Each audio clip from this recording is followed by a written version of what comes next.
In this video, you'll learn how to open both a long and short position on Bitget, a cryptocurrency trading platform. By the end of this tutorial, you will have a clear understanding of the necessary steps to execute these trades effectively. Begin by navigating to the Bitget exchange. You can do this by entering the Bitget website address into your web browser. Once the page loads, ensure that you are on the main trading interface where you will see various options related to cryptocurrency trading. Next, locate and click on the option label Beyond Crypto. This section will lead you to the various trading products offered by Bitget.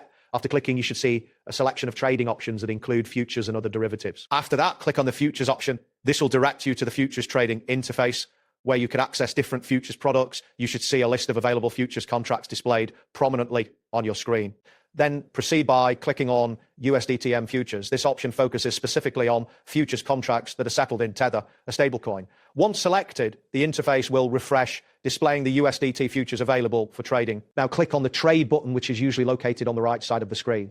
This action will take you to the trading interface where you can set your parameters for a long or short position. Next, select the limit option. This allows you to set a specific price at which you wish to enter the trade. After clicking, you will see fields that enable you to configure your order details. Following this, click on the Available button. This will show you the funds you have available for trading. It is crucial to ensure that you have sufficient balance to cover your intended trade. Then click on the Price field to enter the price at which you want to execute your trade. After entering the price, confirm that it appears correctly in the field before moving on. Next, click on the Quantity field. This is where you will specify how much of the asset you want to trade. Ensure that the amount you enter aligns with your trading strategy. After that, type in the exact quantity you wish to trade. Double check that this quantity is within your available balance to avoid any transaction issues.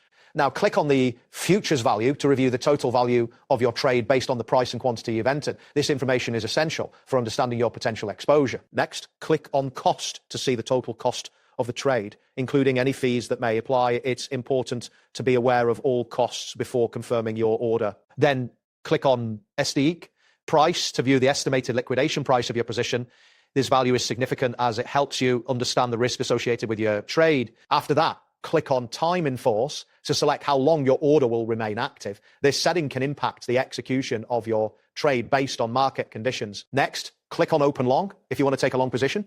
This action will initiate the order to buy the asset at the price you've specified. Following this, you will see an order confirmation message. It is crucial to review the details of your trade before proceeding. Then click on the item label BTT USDT Cross Open Long 10X to confirm the margin and leverage settings.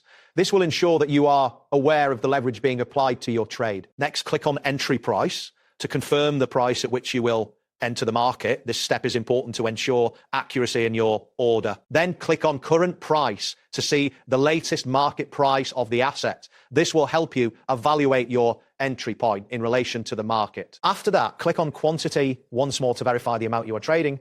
Ensuring this is correct is critical for executing your strategy. Next, click on Margin to review the margin requirements for your trade. Understanding your margin is key to managing risk effectively. Then click on SLEQ price, again to confirm the estimated liquidation price after any changes you have made to your order. Next, click on Time in Force to set the duration of your order once again, ensuring that it aligns with your trading goals. After that, click on Don't Remind Me again, edit in Preferences if you wish to disable reminders for future orders. This can streamline your trading experience. Then click on Confirm to finalize your long position. This will execute your trade based on the parameters you've set. If you need to cancel for any reason, click on Cancel to abort the order process. This allows you to make adjustments as necessary. Lastly, if you wish to open a short position, click on Open Short. This option will allow you to sell the asset with the expectation that its price will decline. That's it for this tutorial. Thanks for watching and see you in the next one.